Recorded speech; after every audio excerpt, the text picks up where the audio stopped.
about you guys.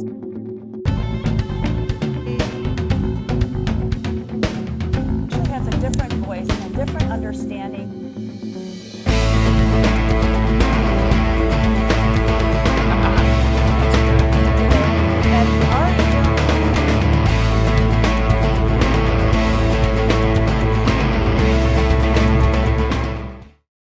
Hello, I'm Audree with Offsite Dirt, our construction news platform that includes everything offsite, technology, events, and especially high performance and building science. I'm here with my co-host, Mark Wille.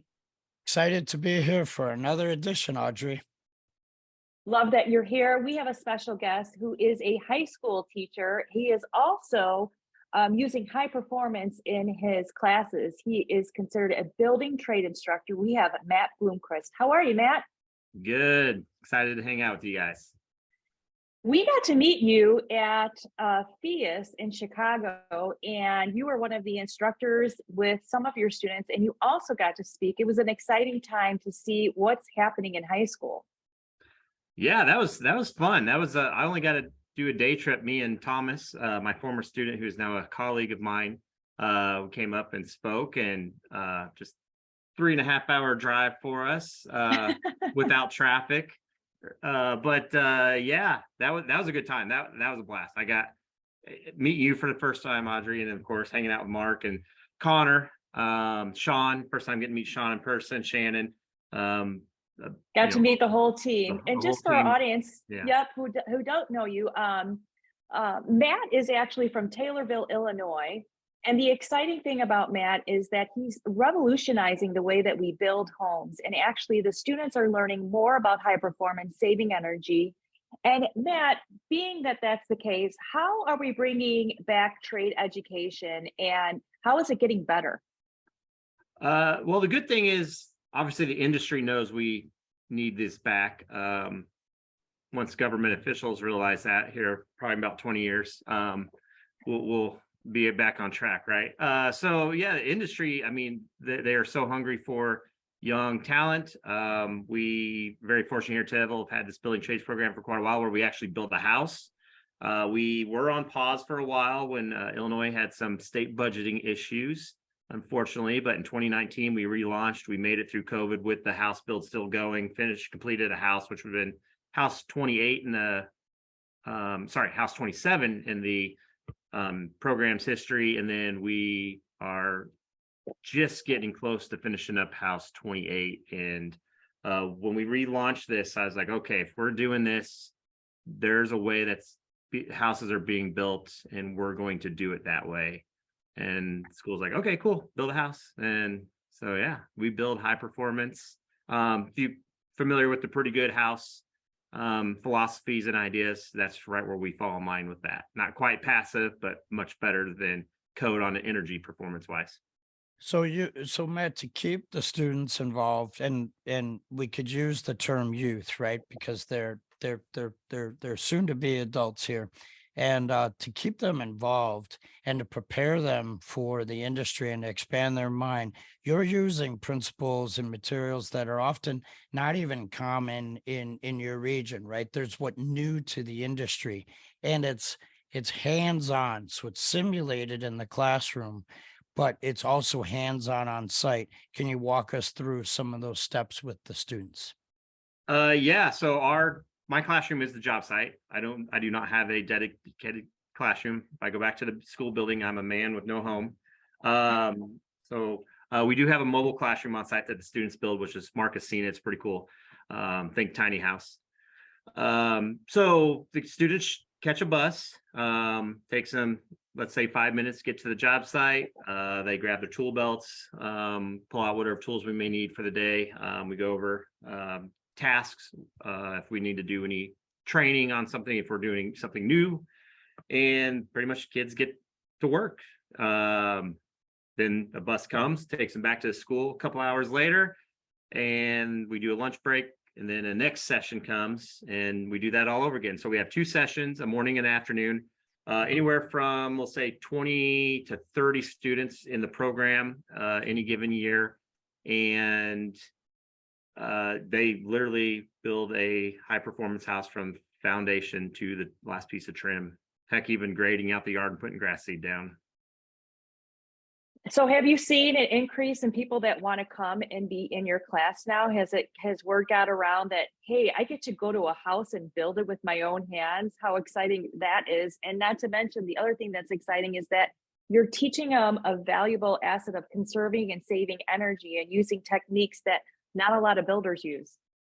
Yeah, there's definitely interest. In fact, we try to make it, well, I should say it's kind of exclusive in the fact that you have to come with a good recommendation to me, because I don't know you anymore, because I don't teach at the school, so I don't get to meet any of these students. I only know a few every time they come in. So I rely on the intro to industry class teacher, who is Thomas Nichols, who is a former student who helped build House 27, who is now teaching with us. So that's a really cool thing. So, his review of the students. I talked to my brother, who's a driver's ed and PE teacher here, who literally has everybody, and also a coach. If I need to, I'll talk to other teachers. Now, I'm not looking for necessarily good grades. Like, you don't have to be an A student. Like, I'm not worried about your grades.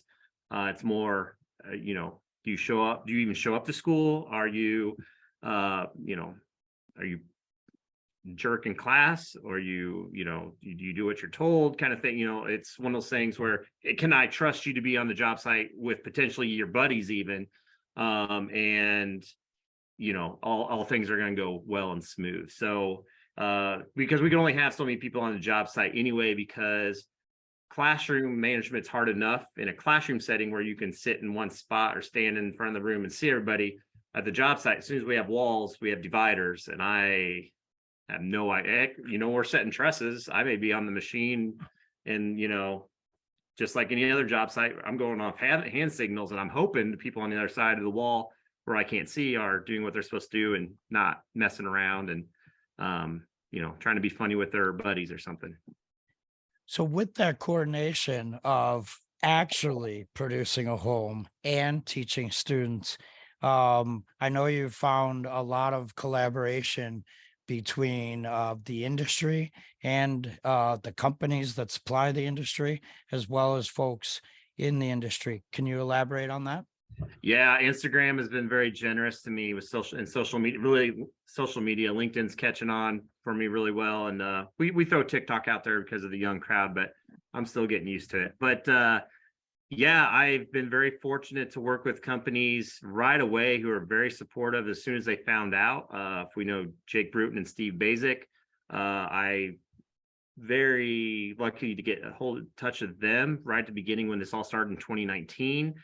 Jake just happens to live in Columbia, Missouri, where I went to college, which is just a quick 3-hour drive. He invited me to his job sites right before school started, showed me all the details that him and Steve do, mostly when it comes to air sealing, things like that.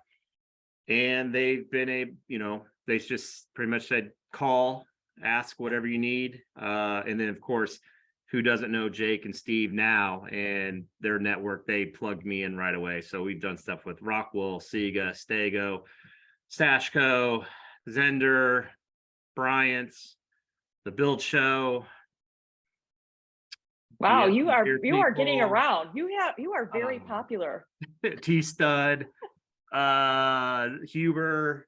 Oh my God, I'm gonna miss plenty, I know, but just right there alone, I mean, those are some pretty big names to get to be able to, make a phone call to and say, hey, this is what we're doing. What do you guys want? How do you guys want to help out? And they're running with open arms to help. So it's great. It's a blessing. And they're starting to help other programs that are kind of coming into the scene, either social media or just starting up like a building project themselves, kind of style program. I think it's a great introduction of that kind of inclusion that exists. And it's also a catapult for your students to learn from those folks and companies in their off times, because the training they're getting in your program will allow them to move forward in this industry during many different levels of opportunities. So thank you for all you do. Yeah, thank you guys for all the support. This is, and great part is a lot of this becomes friendship now. Like, I talk to Mark quite a bit. And there's plenty of other people, Travis Brungart, and I always seem to pop up with him, and we're getting ready to go to IBS and do some fun things. I get to hang out with the Build Show guys and stuff, and Sashco people, and everybody else is going to be there, and meet some more people that I haven't met that I talk to often. So yeah, the community's been great. The collaborations have been even better. You guys all make my job easy. Well, you know what the exciting thing is? When I was in high school, we had shop class. And then years have gone by where they have taken it out of schools and high schools. And now we're seeing that we need to start increasing these programs, because not everybody wants to go to college, and having a trade school background and being able to be in construction, especially now, we need over 5 million homes to be built just to satisfy what is needed in the United States right now. So you actually taking these students and teaching them a skill set to know that they can actually start a project and complete it, and actually drive past that every day and know that they had contributed to that. I can only imagine how proud they must feel. Yeah, it's pretty cool whenever some of my favorite comments is like, oh man, I knew I was going to learn something, but I didn't think I'd learned this much already. And all we did was stood up some walls. Or when they step back and are like, oh yeah, that's cool. And so doing good on a test is one thing, but to walk away after you've been at a job site for 2 hours and half a wall stood up, or half a house is stood up with walls, what can't deny what you did. Yep. That's absolutely right. Yeah. Well, Matt, we'd love to have you again as this project wraps, as your new project goes from the virtual to the planning to the physical, and all the work that the students do is because your district and your community works together. You're a great voice in that, and I wish you continued success and happiness with this wonderful program. Thank you. And you guys keep doing what you're doing. It's, like I said, makes my job way more fun and that much more easy. And there we go. Another story of some fascinating people, especially a high school teacher, or I should say a building trades instructor, not only at the high school level, but also at the college level. If you want to know more about Matt Blomquist, we actually have another story on Offsite Dirt, so you can read a little bit more about him, how they named the town day after him, Matt Blomquist Day in Taylorville, Illinois, and much more. We're happy that we had the opportunity to speak and get an update on his projects. Thank you, Mark. Thank you, Matt. Thank you. And that's the dirt on Offsite Dirt. Thank you for being here.